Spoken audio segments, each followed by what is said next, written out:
ओम श्री गणेशाय नमः। ओम लक्ष्मी नमः। ओम सरस्वती नमः। ओम श्री आशुतोषाय नमः। ओम नमो भगवते वासुदेवाय नमः। माँ कृष्णा षटतिला एकादशी।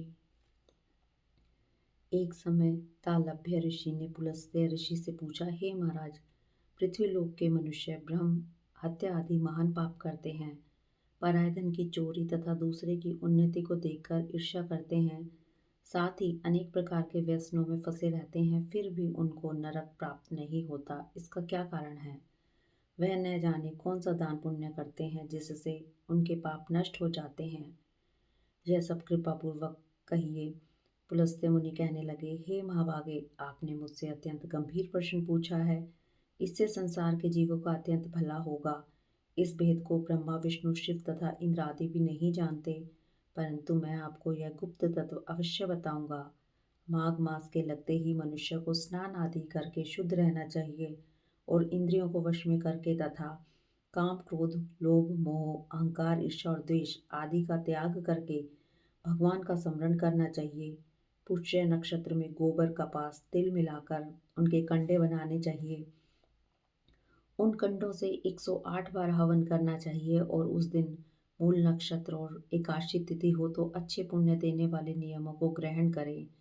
स्नान आदि नित्य क्रिया से निवृत्त होकर सब देवताओं के देव श्री भगवान का पूजन कर और एकादशी का व्रत धारण करके रात्रि जागरण करना चाहिए। उसके दूसरे दिन धूप दीप नैवेद्य आदि से भगवान का पूजन करके खिचड़ी का भोग लगावें। तत्पश्चात पेठा नारियल सीताफल या सुपारी सहित अर्घ्य देकर स्तुति करनी चाहिए। भगवान, आप तीनों को शरण देने वाले हैं, इस संसार सागर में फंसे हुओं का उद्धार करने वाले हैं। हे पुंडरीकाक्ष, हे विश्व भावन, हे सुब्रह्मण्य, हे पूर्वज, हे जगतपते, आप लक्ष्मी सहित इस तुच्छ अर्घ्य को ग्रहण करें। इसके पश्चात जल से भरा हुआ कुंभ घड़ा ब्राह्मण को दान करें तथा ब्राह्मण को व्याम गो और तिल पात्र देना भी उत्तम है। तिल स्नान और भोजन दोनों ही श्रेष्ठ हैं। इस प्रकार जो मनुष्य जितने तिलों का दान करता है उतने ही 1000 वर्ष स्वर्ग में वास करता है। तिल स्नान, तिल का उपटन, तिल का हवन, तिल का तर्पण, तिलों का भोजन और तिल का दान, ये तिल के 6 प्रकार के प्रयोग होने के कारण यह षटतिला एकादशी कहलाती है।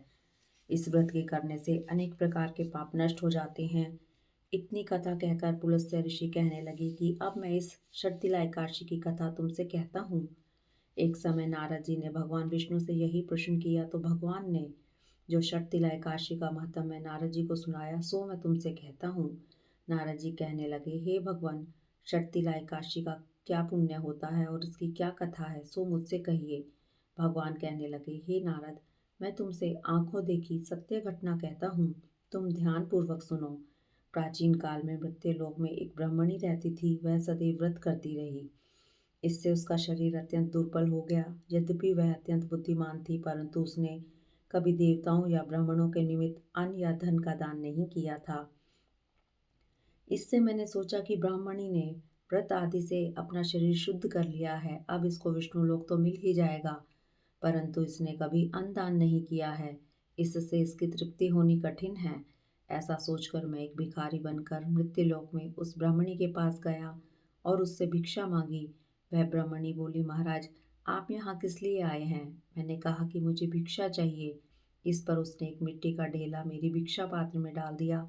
मैं उसे लेकर स्वर्ग में लौट आया। कुछ समय पश्चात वह ब्राह्मणी भी शरीर त्याग कर स्वर्ग में आ गई। उस ब्राह्मणी को मिट्टी का दान करने से स्वर्ग में सुंदर महल मिला, परंतु उसने अपने घर को अन्न आदि सब सामग्रियों से शून्य पाया। घबराकर वह मेरे पास आई और कहने लगी कि भगवान, मैंने अनेकों व्रत आदि की से आपकी पूजा की, परंतु फिर भी मेरा घर अन्न आदि सब वस्तुओं से शून्य है। इसका क्या कारण है? मैंने कहा कि तुमने मैंने कहा कि पहले तुम अपने घर जाओ, वहां देव स्त्रियां तुम्हें देखने के लिए आएंगी। पहले उनसे षटतिला एकादशी का पुण्य और विधि सुन लेना, तब द्वार खोलना।